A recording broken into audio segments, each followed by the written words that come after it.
Hello everyone, कैसे आप सब। आप सबका अपने चैनल में स्वागत है। आज मैं आपको एक कहानी सुनाने जा रहा हूँ। अगर आपको ये कहानी पसंद आती है तो वीडियो को लाइक कीजिएगा, शेयर कीजिएगा और चैनल को सब्सक्राइब कीजिएगा। तो बिना टाइम वेस्ट किए चलिए शुरू करते हैं।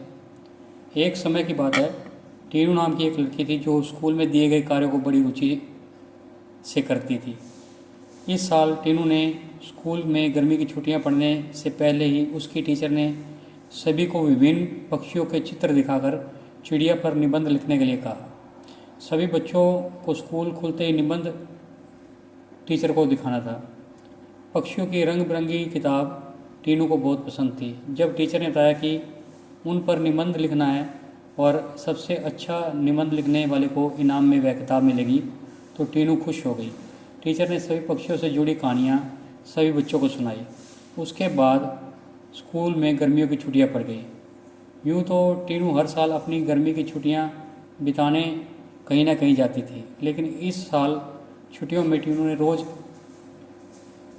रोज़ पास के ही बगीचे में जाकर पक्षियों और उसके घोंसलों को देखने शुरू कर दिया। उस बगीचे में गुरैया, दर्जीन, लावा जैसे बहुत से पक्षी आते थे। टीनू बगीचे में आने वाली हर चिड़िया को पहचानने की कोशिश करती और उन्हें गौर से देखती। टीनू देखती थी कि हर चिड़िया एक एक घास, पत्ती, पंख आदि को जोड़कर कैसे अपना घोंसला बना रही है। उसके मन में होता था कि चिड़िया का घोंसला बनाने के लिए कितनी मेहनत करनी पड़ती है, उसको देखा जाए। टीनू चाहती थी कि वो किसी तरह से भी उन पक्षियों की मदद करे। एक दिन टीनू ने देखा कि पास के बगीचे में बदमाश लड़कों ने लवा चिड़िया का घोंसला तोड़ दिया। टीनू को यह देखकर बहुत दुख हुआ। उसने सोचा कि क्यों न मैं इनके लिए खुद एक दो घोंसले बना दूं, शायद इससे इनका भला हो जाए और ये इसका इस्तेमाल भी कर लेंगी।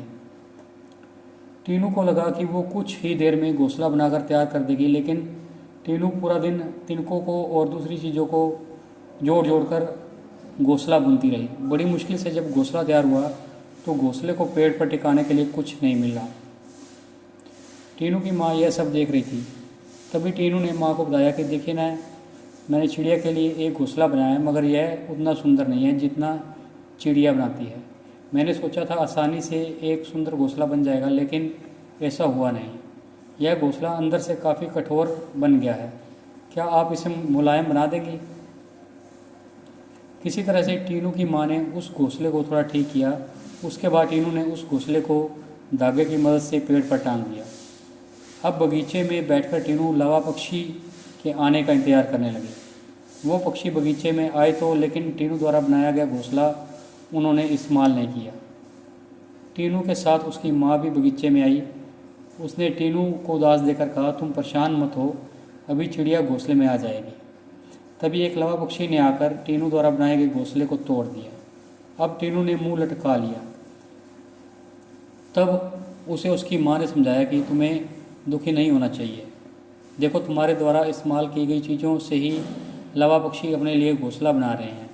हो सकता है कि इन्हें दूसरों का बनाया हुआ घोंसला पसंद नहीं आता हो। दुखी मन से टीनू ने कहा, माँ, मैं अपने स्कूल के निबंध में यह सब कुछ लिखूंगी। कुछ देर बाद टीनू ने कहा, माँ, आपने देखा कि लावा पक्षी अपना घर झाड़ियों में बना रहे हैं? जवाब में टीनू की माँ बोली, हाँ बेटा, मैंने सुना था कि लावा पक्षी अपना घोंसला किसी के घर के रोशनदान या पेड़ पर ही बनाते हैं। आज यह नई बात पता चल गई है। कुछ और दिनों बाद टीनू ने लावा पक्षियों के बारे में एक और बात जानी कि वो सीधे उड़कर अपने घोंसले में कभी नहीं जाती। घोंसले से कुछ दूर ठहरकर इधर उधर कूदते हुए वो अपने घोंसले तक पहुंचते हैं, ताकि किसी को उनके घोंसले का पता न चल सके। थोड़े ही दिनों में स्कूल की गर्मी की छुट्टियां ख़त्म हो गई। टीनू ने स्कूल जाकर लावा पक्षी के बारे में लिखा निबंध टीचर को दिखाया और प्रतियोगिता जीत ली। इनाम में मनपसंद चिड़ियों वाली किताब मिलने पर टीनू बहुत खुश हुई। प्रतियोगिता में जीतने के बाद भी टीनू रोज़ चिड़ियों की चहचहाट सुनने के लिए उस बगीचे में जाकर घंटों बैठती, मानो उसकी चिड़ियों के साथ दोस्ती हो गई थी। तो आपको ये वीडियो कैसी लगी हमें कमेंट में बताएं और चैनल को सब्सक्राइब करें। बेल वाला बटन ज़रूर दबाएं ताकि हम ऐसी और वीडियो डालें तो उसकी नोटिफिकेशन आपको मिल जाए। Thank you.